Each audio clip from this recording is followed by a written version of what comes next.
இப்போ நான் சொல்கிறத அப்படியே இமேஜினேஷன் பண்ணிக்கோங்க. மலைக்கு அடியில் இருக்கிற ஒரு குகைக்குள்ளே மாட்டிக்கிட்டீங்க.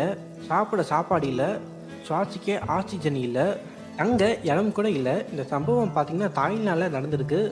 ஒரு குரூப்பாக பசங்க அந்த குகைக்கு போயிருக்காங்க. எதுக்காண்டின்னு பார்த்தீங்கன்னா ஒரு பையனுக்கு பிறந்த நாளாம். அந்த பிறந்த நாளில் செலிப்ரேட் பண்ணுறதுக்காண்டி கேக் வெட்டி நம்ம கொண்டாடலான்ட்டு அந்த குகைக்கு போயிருக்காங்க.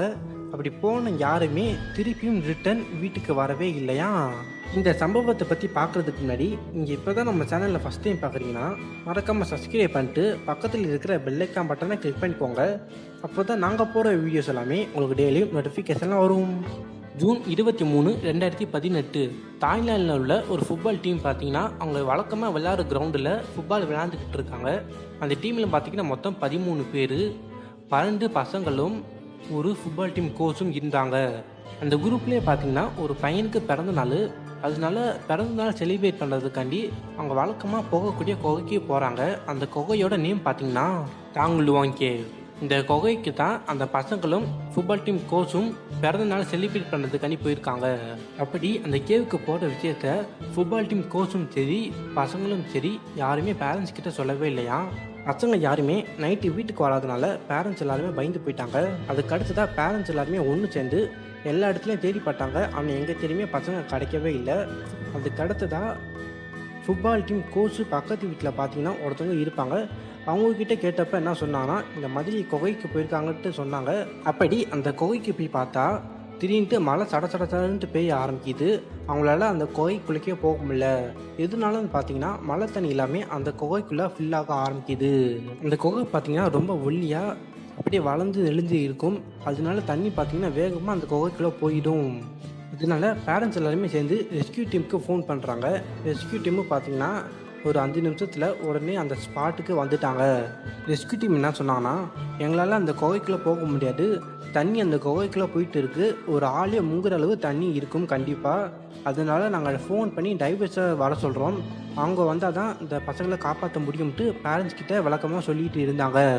ஒரு சில பேரண்ட்ஸு அந்த இடத்துல அழுகவே ஆரம்பிச்சுட்டாங்கன்னா பார்த்துக்கோங்களேன். இந்த விஷயம் தாய்லாந்து கவர்னருக்கு தெரிஞ்சு அவங்களும் இந்த இடத்துக்கு வந்து பார்க்குறாங்க. ஃபஸ்ட்டு அவங்க நினச்சாங்க இது சாதாரண ரெஸ்கியூன்ட்டு. அடுத்து தான் அவங்களுக்கே இந்த சீரியஸ்னஸ் புரிஞ்சிச்சு. இது நம்ம நினச்ச அளவு சாதாரண ரெஸ்கியூ இல்லை, ரொம்ப ரொம்ப ஆபத்தான ரெஸ்கியூ. இப்போ பார்த்தீங்கன்னா வேர்ல்டோட டாப் 2 டைவர்ஸு அந்த பிளேஸுக்கு வந்து பார்க்குறாங்க.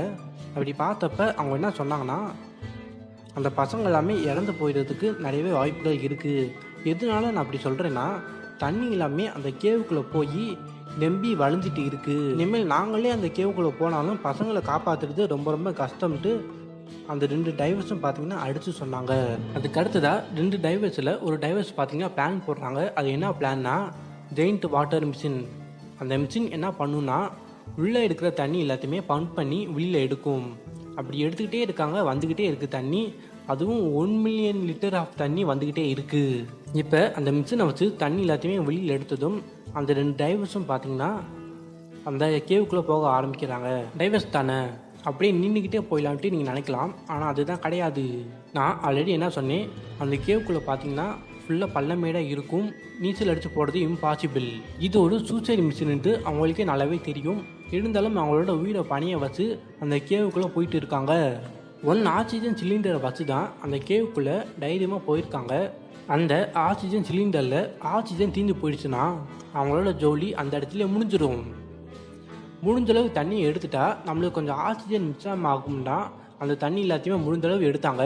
அப்படி பம்ப் பண்ணி வீல் எடுத்த தண்ணி பார்த்தீங்கன்னா பக்கத்தில் உள்ள விவசாய நிலத்துக்கு போய் நாசமாச்சு. அந்த விவசாய கடல்களும் பரவாயில்ல, நெற்பயிர்கள் இன்றைக்கி போனால் நாளைக்கு வரும், ஆனால் உயிர் போனால் வருமா, அதனால நீங்கள் அந்த பசங்களை போய் காப்பாற்றுங்கட்டு சொல்லிட்டாங்க. இந்த காலத்துலையும் இப்படி ஒரு மக்கள் இருக்காங்களா என்ன? அந்த விவசாய மக்கள்கள் இன்னொரு விஷயம் சொல்லியிருக்காங்க. அது என்னதுன்னு பார்த்தீங்கன்னா இந்த இழப்புக்கு கவர்மெண்ட் தர காசு கூட எங்களுக்கு வேண்டான்ட்டு சொல்லியிருக்காங்க. மனிதர்கள் இந்த மாதிரி தான் ஒரு விஷயத்துக்கும் ஹெல்ப் பண்ணணும். அந்த நாள் தாய்லாண்டில் இருந்த எல்லா மக்களும் பார்த்தீங்கன்னா ஒற்றுமையாக இருந்தாங்க. எந்த அளவுக்குன்னு பார்த்தீங்கன்னா குடிக்க தண்ணி, சாப்பிட சாப்பாடு, இதெல்லாமே டைவர்ஸுக்கும் ரெஸ்கியூ டீமுக்கும் அங்கே இருக்கிற மக்களே கொடுத்து உதவுனாங்க. இப்போ அந்த பசங்க 10 நாள் கழித்து வெளிச்சத்தை பார்க்குறாங்க.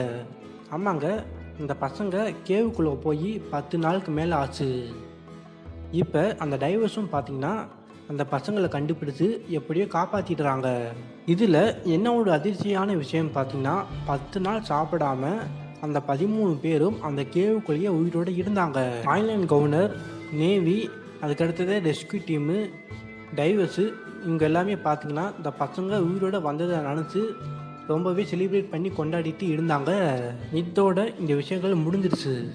இந்த மாதிரி விஷயங்கள் உங்கள் வாழ்க்கையில் உங்களுக்கு நடந்தால் நீங்கள் என்ன பண்ணுவீங்கன்றதை மறக்காமல் கமெண்ட் பாக்ஸில் சொல்லிடுங்க. அடுத்த ஒரு வீடியோஸில் ஒன்று சந்திப்போம். பாய்.